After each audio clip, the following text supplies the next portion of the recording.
Welcome to this presentation. In the last one, we completed the introduction to the T flip-flop and also found out this truth table for it, in which I am having T as my input and clock, of course. When the clock is low and whatever be the value of T, we are going to have the memory because flip-flop is not operational.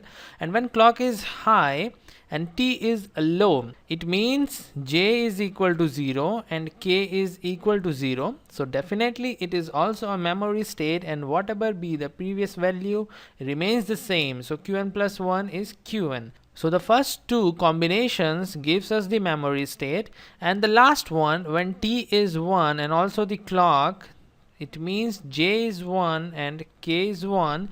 This is our toggling state, and we are having the output as the complement of the previous state. So the previous state was Qn and the complement of Qn will be Qn complement. So this was the truth table that we derived in the last presentation.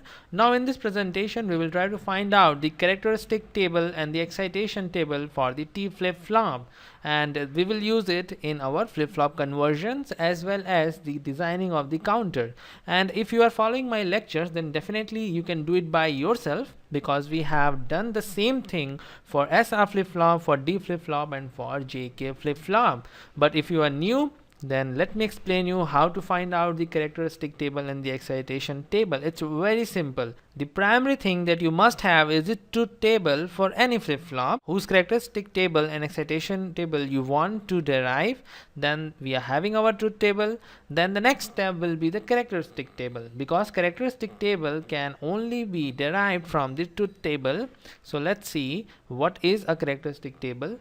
In this, there is a single output, that is the next state. Qn plus 1 is my next state, and it depends upon the present state as well as the input. You already know, whatever be the value of the next state, it depends upon the input that you are giving to it and in what state it is in. Okay, so Qn and T are the two inputs and four possible combinations. Let's see for the first combination what will be the value of Qn plus 1. From this truth table, when T is 0, T is 0, it means the memory. And memory is what? Whatever the present state you are having is going to be the next state. So the present state is Qn and its value is 0. So Qn plus 1 will also be 0. A very simple thing.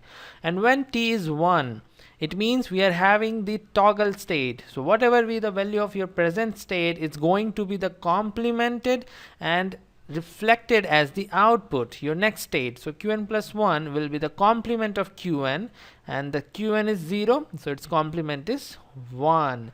And similarly, when T is 0, memory, Qn is 1, so Qn plus 1 is also 1.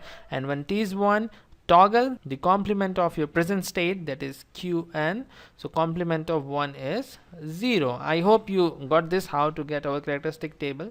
Now we can move to our excitation table, and remember one thing, the excitation table can be calculated only if you are having a characteristic table. So if I say the truth table gives us characteristic table and the characteristic table gives us the excitation table, it is not a wrong thing to say. So let's try to find out our T from the characteristic table. Qn is 0, Qn plus 1 is also 0. It means I'm talking about this stage. Qn is 0, Qn plus 1 is 0. In this case, our T is 0. So T is 0. And when Qn is 0 and Qn plus 1 is 1, it means this case, then our T is 1. So we are having T as 1. And when Qn is 1 and Qn plus 1 is 0, it means this last case, our T is 1. So again T is 1. And when both are high, then T is low. So this is what we just found out from the characteristic table. Now the next thing that you have to do is to find out the expression for this characteristic table. It means Qn plus 1, and you can see that Qn plus 1 is high only when there is odd 1. Okay, you can see there is a single one which is odd, then Qn plus 1 is high.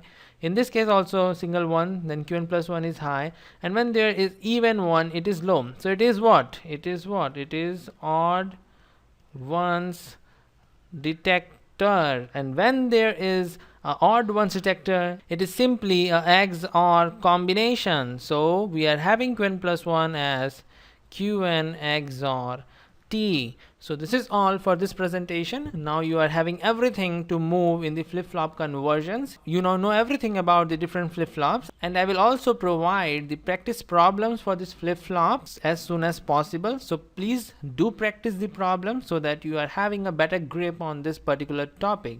So see you in the next presentation.